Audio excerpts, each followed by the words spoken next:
Hello everyone, welcome to the एक्जिया IAS academy. तो चलिए देखते हैं कौन से इम्पोर्टेंट न्यूज़ आर्टिकल हैं जो रेलेवेंट रहेंगे एग्ज़ाम पर्सपेक्टिव से। एडमिशन ओपन है एक्जिया आईएएस एकेडमी में। आप हमारे फाउंडेशनल कोर्स से जुड़ सकते हैं जिसमें हम आपको कम्प्रीहेंसिव कवरेज प्रोवाइड करेंगे पूरे सिलेबस का। उसी मुताबिक कम्प्रीहेंसिव स्टडी मटेरियल दिया जाएगा। रेगुलर टेस्ट प्रोवाइड किया जाएगा, स्पेशली वीकली 50 क्वेश्चंस का एमसीक्यू टेस्ट रहेगा ताकि आपका जो पढ़ाई है आप उसका टेस्ट कर सके कि जो पढ़ा है आपने वो आपको समझ में आ रही है या नहीं। और अगर नहीं आ रहा है तो उससे आप क्या कर सकते हैं, हम बाद में आपको 1-on-1 मेंटोरिंग के तहत एक्स्ट्रा रिमेडियल क्लासेस प्रोवाइड करेंगे। जो भी गाइडेंस रहेगा वो एक्सपर्ट एंड एक्सपीरियंस फैकल्टी के द्वारा ही दिया जाएगा। इन हाउस लाइब्रेरी फैसिलिटी भी अवेलेबल है जिससे जुड़ के आप क्लास के पहले और क्लास के बाद अपने प्रिपरेशन को शांत एक एनवायरनमेंट में कर सकते हैं। फर्दर चीज़ों को डिटेल में जानने के लिए आप कांटेक्ट कर सकते हैं हमारे ऑफिशियल कांटेक्ट नंबर जो कि है 6002417488। तो चलिए देखते हैं आज का पहला आर्टिकल। तो आज का पहला आर्टिकल बात करता है जो हमारा नेशन का गोल है विकसित भारत बाय 2047 कि 2047 तक हमें क्या करना है, $30 ट्रिलियन का इकोनॉमी बनना है। तो $30 ट्रिलियन का इकोनॉमी बनने के लिए अगर हम सिर्फ गोल रखते हैं तो उससे ये अचीव नहीं होगा। तो $30 ट्रिलियन इकोनॉमी को हासिल करने के लिए कौन कौन सी जो दुविधाएं हैं उसको दूर करनी है, उसी के ऊपर ऐसे अभी ध्यान रखिएगा कि विकसित भारत बनने के लिए हमें social development, economic development, economy के अंदर भी स्पेस सेगमेंट हो, प्राइमरी सेक्टर हो, सेकेंडरी हो, टर्चरी हो, डिफेंस सेगमेंट हो, सभी चीज़ों का डेवलपमेंट मैं ये कहना चाह रहा हूँ कि ओवरऑल ज़रूरी रहेगा। लेकिन इसमें अभी क्या है, एक सेगमेंट के ऊपर स्पेशली इस आर्टिकल में एम्फेसिस किया गया है कि विकसित Bharat needs a clean system. तो क्लीन सिस्टम से आपको पता पड़ ही गया होगा कि क्या बात कर रहा है, करप्शन के बारे में इसमें चर्चा हो रही है। क्योंकि करप्शन की वजह से क्या होता है, देश की जो वाइटल होती है वो खराब हो जाती है। तो करप्शन क्या करता है, जो देश का वाइटल है उसको खराब करता है। तो अभी इसमें आप देख सकते हैं इसका जो मेन आर्ग्यूमेंट है इस आर्टिकल का, पहले उसको कवर करेंगे हम। तो अचीविंग द विकसित Bharat develop India by 2047 goal is fundamentally impossible without systematically dismantling corruption. कि जब तक हम करप्शन को डिसमेंटल नहीं करेंगे तब तक क्या नहीं होगा, विकसित भारत का जो गोल है वो हम अचीव नहीं कर पाएंगे। क्योंकि करप्शन से क्या होता है, आपके डेवलपमेंट को हैम्पर होता है, ग्रोथ को हैम्पर होता है। करप्शन से आपका सोशल अपलिफ्टमेंट में प्रॉब्लम होता है, जो वेल्थ का इनइक्वल डिस्ट्रीब्यूशन है उसके लिए कहीं ना कहीं जो आपकी करप्शन है वही जिम्मेदार है। तो corruption as a development issue, तो करप्शन को सिर्फ हमें एडमिनिस्ट्रेटिव इशू के हिसाब से नहीं देखना। It's not just an administrative issue, it is a developmental issue, जहाँ पे क्या है आपका डेवलपमेंटल लेडर में प्रॉब्लम आता है कि हर आपका रेड टेपिज्म ज़्यादा होना, ब्यूरोक्रेटिक हर्डल्स जाना होना, ओवर रेगुलेशन होना, जिसके वजह से बिजनेस हो, सोसाइटी हो, ग्रो नहीं कर पा रही है। जो ग्रोथ है, डेवलपमेंट है, वो अचीव नहीं हो पा रहा है। तो इसीलिए इकोनॉमिक ड्रेन भी आप इसमें देख सकते हैं कि जो आपका जीडीपी है उसके ऊपर निगेटिव इम्पैक्ट पड़ता है। तो 1 point rise in the corruption index can reduce GDP capita growth by 0.15% to 1.5%। तो एक पॉइंट अगर बढ़ता है तो करप्शन का एक इंडेक्स है, करप्शन परसेप्शन इंडेक्स। तो वो उस इंडेक्स में इंडिया का आप स्कोर देखिए 48 है आउट ऑफ 100, और रैंक हमारा कितना है, 180 कंट्री के अंदर 90 का है। तो अभी क्या है, ये जो करप्शन परसेप्शन इंडेक्स है जो ट्रांसपेरेंसी इंटरनेशनल के द्वारा निकाला जाता है, तो जो एक जर्मन बेस्ड ऑर्गेनाइजेशन है।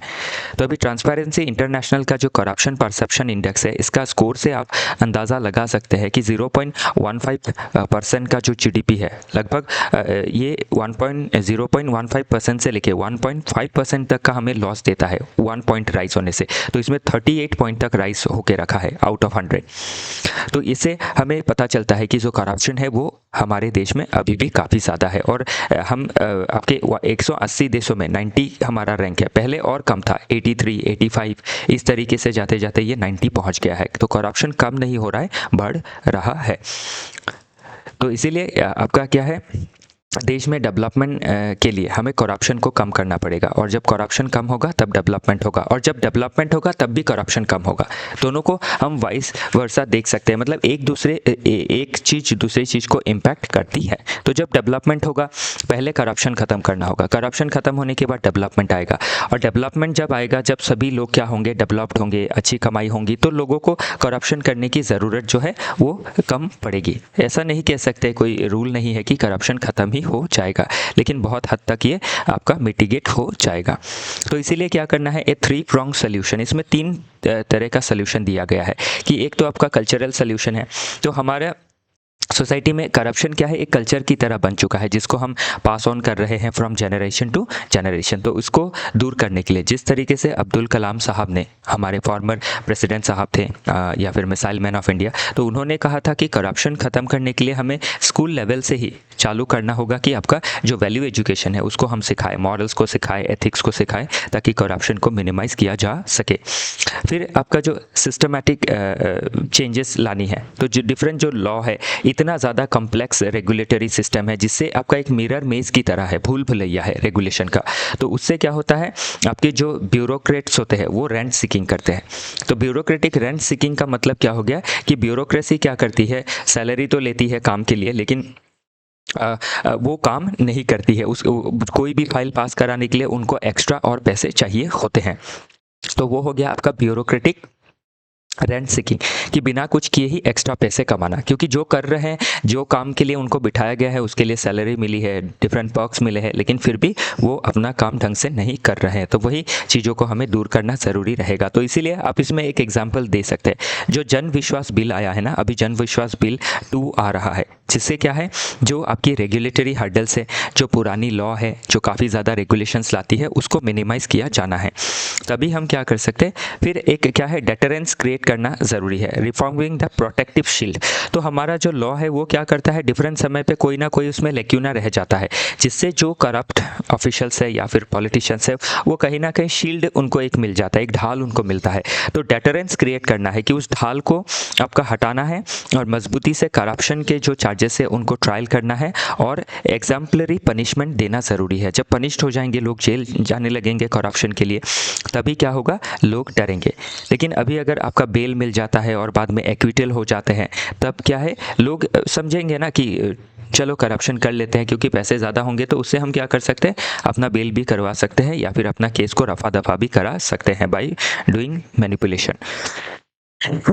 तो अभी ये जो पूरा मुद्दा है इसका हिस्टोरिकल इवोल्यूशन अगर देखें इस इशू का, तो 1991 के पहले, प्री 1991, मतलब जब हमारा लाइसेंस राज, परमिट राज सिस्टम था, तब तो काफ़ी ज़्यादा क्या था, आपका ब्यूरोक्रेटिक करप्शन देखा जाता था, रेंट सीकिंग बिहेवियर देखा जाता था। और इससे क्या होता है, देश में इनोवेशन जो होती है वो स्टाइफल हो जाती है, देश में जो ग्रोथ है वो स्टाइफल होता है, एम्प्लॉयमेंट जनरेशन नहीं होता है, जो चीज़ों की डिमांड है मार्केट में उतना हम फुलफिल नहीं कर पाते हैं। Why? Just because of licence raj and permit raj, जो 1991 से पहले था। पोस्ट 1991 के बाद अगर लिबरलाइजेशन के बाद देखें, तो इसके बाद नो डाउट एलपीजी आया, लिबरलाइजेशन, प्राइवेटाइजेशन, ग्लोबलाइजेशन, और स्टेट का जो कंट्रोल है वो रिड्यूस हो गया। लेकिन फिर भी क्या है, आपका जो करप्शन है वो डिफरेंट तरीके से म्यूटेट हो गया, और मतलब स्ट्रांग होने लगा डिफरेंट अदर तरीके से। For example large scale corruption आप देख सकते हैं रिसोर्स एलोकेशन में, जैसे 2G स्पेक्ट्रम एलोकेशन में हो, लैंड एलोकेशन में हो, माइनिंग एलोकेशंस में हो। तो इसमें आपका एक क्रोनी कैपिटलिज्म देखा जाता है। तो क्रोनी कैपिटलिज्म क्या होता है, जिसमें आपके जो पॉलिटिशियंस हैं उनका कैपिटलिस्ट के साथ एक नेक्सस रहता है। तो इसमें एक ट्रियो आप देख सकते हैं, एक तरफ पॉलिटिशियंस, एक तरफ ब्यूरोक्रेट्स, और एक तरफ आपकी जो कैपिटलिस्ट है। मैं सभी को नहीं बोल रहा हूँ, जो है, तो वो एक जो फैटल ट्राइंगल है क्रोनी कैपिटलिज्म का, उसकी वजह से क्या है, एक पावरफुल ओलिगार्क हमारे देश में आपका जन्म हो चुका है। तो ये पावरफुल ओलिगार्क क्या करते हैं, बाकी जो भी इनोवेशन है, स्टार्टअप्स है, इनको कभी आगे बढ़ने नहीं देते हैं, क्योंकि उनको अपॉर्चुनिटी ही नहीं मिल पाता है। जो बड़े कैपिटलिस्ट है, पावरफुल कैपिटलिस्ट है, उनका पॉलिटिशियंस के साथ, ब्यूरोक्रेट्स के साथ साठ गांठ रहना और उसी हिसाब से वो क्या करना, बार बार सभी टेंडर को उन्हीं लोगों के बीच में आपका अल्टर होते रहना। तो इससे क्या है, करप्शन जो है वो बढ़ता है और इनोवेशन जो है वो डाउन होती है और अल्टीमेट लॉस किसको बियर करना पड़ता है, दी होल इंडिया को। एंटी करप्शन मूवमेंट 2010 में हम देख सकते हैं भाई, अन्ना हजारे जी, जिसके बाद आपका लोकपाल एंड लोकायुक्ता एक्ट आया इन 2013। तो इन सभी चीज़ों को ध्यान रखिएगा कि करप्शन के ऊपर कोई भी क्वेश्चन बनता है या फिर करप्शन रिलेटेड कोई चीज़ें आपको ऐसे में पूछी जाती है, तब आपको इस तरीके से लिखना है। और किसी भी आर्टिकल को समझने के लिए उसको, ये पहले सब्सटेंटिव पार्ट हमने देखा कि क्या आर्टिकल क्या बात कर रहा है, ये जो न्यूज़ आर्टिकल है, देन इसका हम हिस्ट्री से इसको खंगालने की कोशिश करेंगे, तभी चीज़ें क्या है हमारे अंदर में मन में बैठेगी, एक लेयर बनेगा और चीज़ों को हम क्या है एक सिस्टमेटिक मैनर में समझ सकेंगे। नेक्स्ट अगर हम देखें एंटी कंटेम्परेरी स्टेग्नेशन, तो आज के समय पे देखें तो आप एक स्टेग्नेशन देख सकते हैं, क्योंकि अभी भी जो करप्शन का लेवल है वो भी अभी भी सम और द अदर वे हाई ही है। जैसे बैकड्रॉप एंट्री होना, फिर जो क्रॉनिक कैपिटलिज्म है वो कंटिन्यू रहना, पॉलिटिशियन और जो आपके बिजनेसमैन है उनका नेक्सस कंटिन्यू रहना, तो ये हम देख सकते हैं। तो चैलेंज क्या है रिलेटेड टू द इशू, तो करप्शन जब होता है तो उससे क्या चैलेंज हम देश में फेस कर सकते हैं। इकोनॉमिक डाउन टर्न देखा जाता है, क्योंकि जितना एक देश में करप्शन रहेगा, करप्शन का परसेप्शन जो है वो ज़्यादा ख़राब रहेगा कि ज़्यादा करप्शन होता है, तो जो फॉरेन डायरेक्ट इन्वेस्टर्स है वो इन्वेस्ट नहीं करना चाहेंगे, वो डिटर हो जाएंगे। क्यों डिटर हो जाएंगे, क्योंकि उनको इन्वेस्टमेंट करने के लिए बहुत सारी कठिनाइयों का सामना करना पड़ेगा।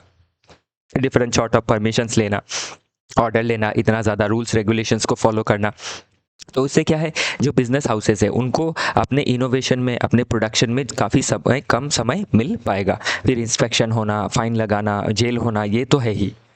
देन आप देख सकते हैं एडमिनिस्ट्रेटिव, द प्रोटेक्टिव शील्ड। तो ये जो करप्शन क्यों कंटिन्यू है, क्योंकि जो लॉ है हमारा, एंटी करप्शन लॉ ही हो 1988 का या फिर डिफरेंट सॉर्ट ऑफ जो अदर लॉज है इन आईपीसी।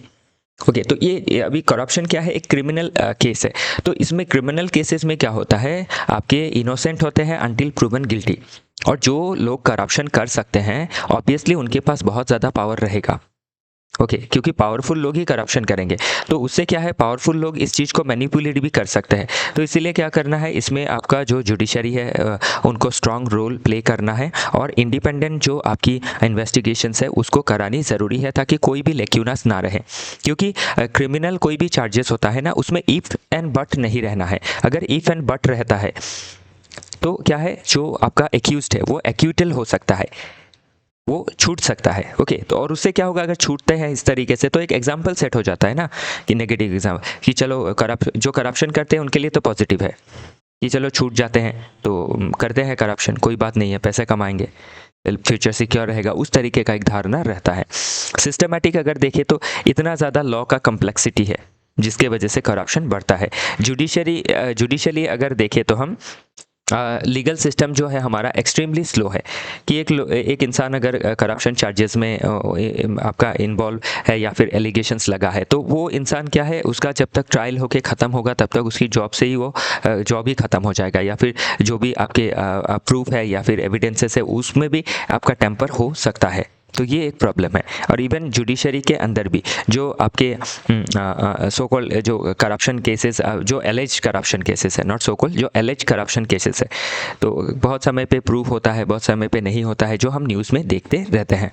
फिर पॉलिटिकली अगर देखें तो जो पॉलिटिकल विल होता है, ध्यान रखिएगा, एक देश में अगर पॉलिटिकल विल है तो उसमें कुछ भी हो सकता है। तो इसीलिए क्या है, स्ट्रॉन्ग पॉलिटिकल विल का होना काफ़ी ज़रूरी है। जिस भी देश में पॉलिटिकल विल स्ट्रॉन्ग है वहाँ पे कोई भी चेंजेस काफ़ी अच्छी तरीके से लाया जा सकता है, उसमें कोई दो राय नहीं है। बाकी अगर दूसरा लास्ट पॉइंट अगर देखें एथिकल पर्सपेक्टिव से, तो एथिकल पर्सपेक्टिव में हमें एक बात ये पता चलती है कि आपका जो सोसाइटी है उसमें जब एथिकल डिग्रेडेशन होता है तभी क्या है, करप्शन जैसे चीज़ें जो है वो काफ़ी ज़्यादा बढ़ती है। तो इसीलिए इसको ठीक करने के लिए क्या है, जो वैल्यू एजुकेशन है वो देना काफ़ी ज़रूरी है। नेक्स्ट है, अगर की टर्मिनोलॉजी से, तो ऑलरेडी मैंने बात किया है विकसित भारत क्या है, कि डेवलप इंडिया बनना है, जब 100 ईयर ऑफ इंडिपेंडेंस हम सेलिब्रेट करेंगे बाय 2047। रेंट सीकिंग बिहेवियर क्या है, ऑलरेडी बताया कि आपका without any productivity, without any contribution जो घूस लेते हैं वही। ऑलिगार्क्स क्या है, जो पावरफुल लोग हैं इन सिस्टम, चाहे पॉलिटिशियंस हो, ब्यूरोक्रेट्स हो, या फिर आपके जो कैपिटलिस्ट हो, ये सभी। करप्शन परसेप्शन इंडेक्स ऑलरेडी बताया कि जर्मन बेस्ड आपकी जो एक एजेंसी है ट्रांसपेरेंसी इंटरनेशनल, वो इसको बनाती है। तो ध्यान रखिएगा, ट्रांसपेरेंसी इंटरनेशनल का रैंकिंग के ऊपर भी पास्ट में प्रीलिम्स में क्वेश्चन पूछा गया है, और मेंस में आपका ट्रांसपेरेंसी इंटरनेशनल के रेफरेंस में इंडिया में करप्शन क्या है, करप्शन के रीजंस क्या है, किस तरीके से इसको टेकल किया जा सकता है, इट मीन्स वे फॉरवर्ड वगैरह चीज़ें पूछी गई है। फिर प्रोटेक्टिव शील्ड मैंने ऑलरेडी बताया कि जो एक प्रोटेक्टिव शील्ड हमारा लॉ प्रदान करता है किसको, जो आपके करप्ट ऑफिशियल्स है या फिर जो करप्ट पर्सन्स है। ओके, तो वो हम इसमें देख सकते हैं।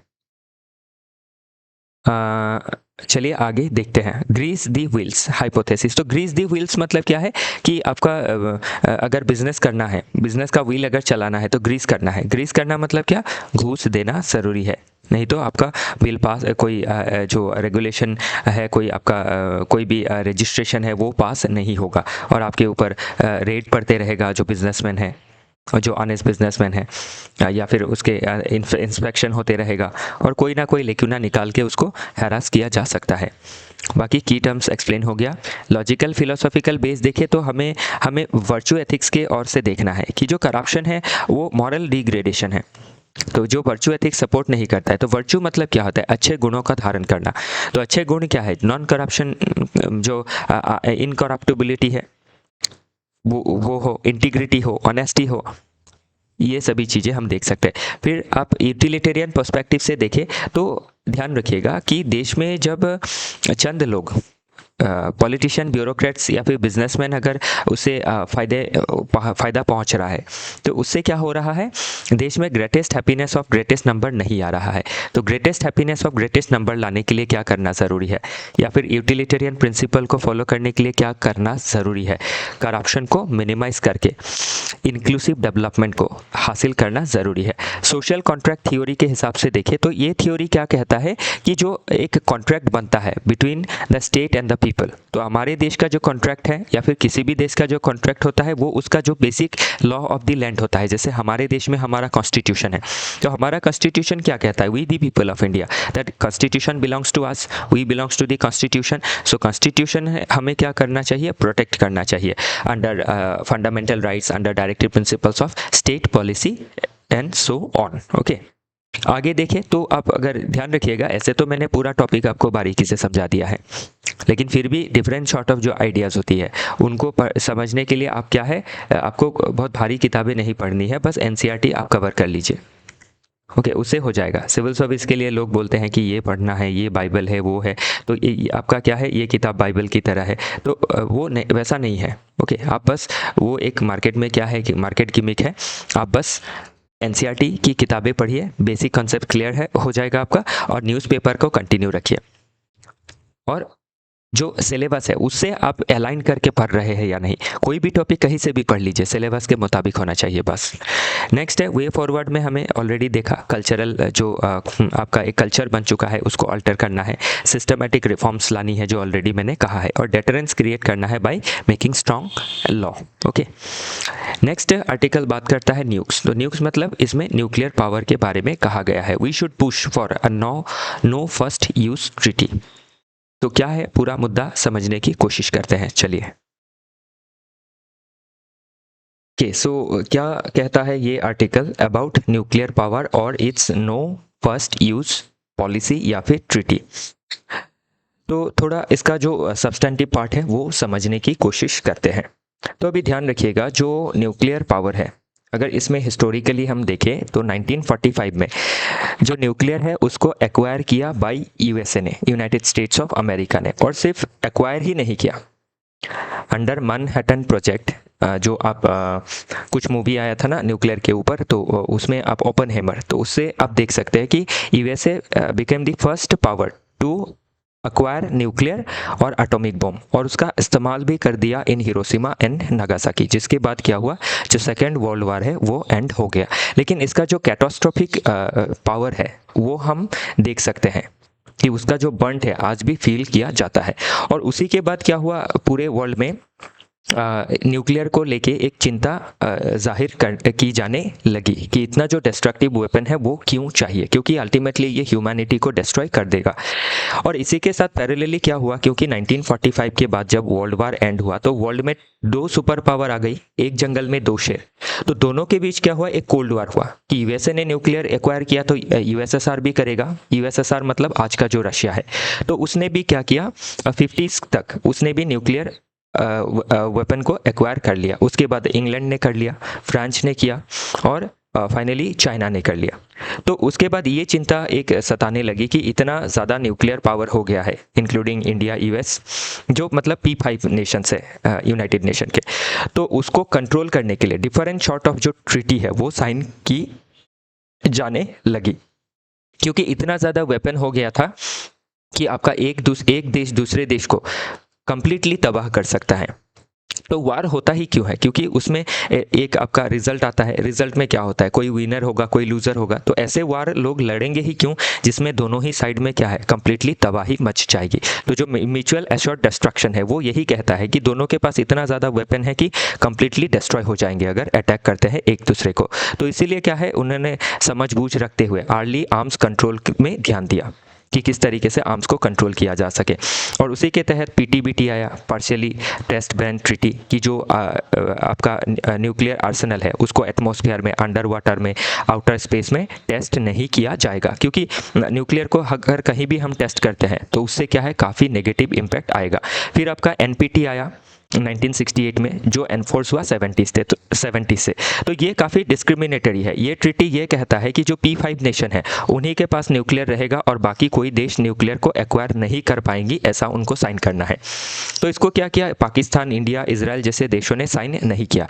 हमारा देश, स्पेशली हमारे इंडिया का क्या तर्क था कि ये डिस्क्रिमिनेटरी है। यस, ये डिस्क्रिमिनेटरी है, ये nuclear haves and have nots में देशों को बांटता है। तो इसीलिए क्या हुआ, लेट आपका हमने इसको साइन नहीं किया। और लेट कोल्ड वार ट्रीटीज़ अगर देखें तो INF ट्रीटी साइन हुआ था आपका, जो ग्राउंड इसमें ये landmark treaty that eliminate an entire class of missiles. तो इसमें मिसाइल को एलिमिनेट करने के लिए ये ट्रीटी हुआ।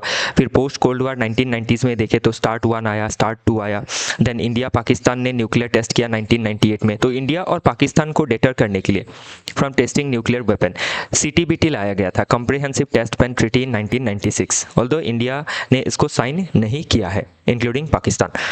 और 21st सेंचुरी में अगर हम देखें तो US withdrawal from ABM treaty, anti ballistic missile treaty जो था उसका जो उससे विड्रॉ कर लिया। मतलब क्या करेंगे वो, आपके स्ट्रैटेजिक बैलेंस करेंगे और टेस्ट करेंगे।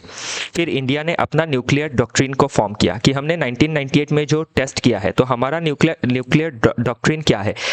नंबर 1 कि नो फर्स्ट यूज़ पॉलिसी, हम किसी के ऊपर पहला इस्तेमाल नहीं करेंगे इसको। अगर कोई इस्तेमाल करता है तो ही उसके जवाबी हमले में हम इसको इस्तेमाल करेंगे। दूसरा, हमने ये इसीलिए टेस्ट किया कि हम क्रेडिबल मिनिमम डेटरेंस बनाना चाहते हैं, क्योंकि हमारे आस पड़ोस में जो देश है उनके पास न्यूक्लियर वेपन है, तो उससे हमें खतरा हो सकता है इन फ्यूचर में। तो हमें एक डेटरेंस उसके खिलाफ क्रिएट करना है।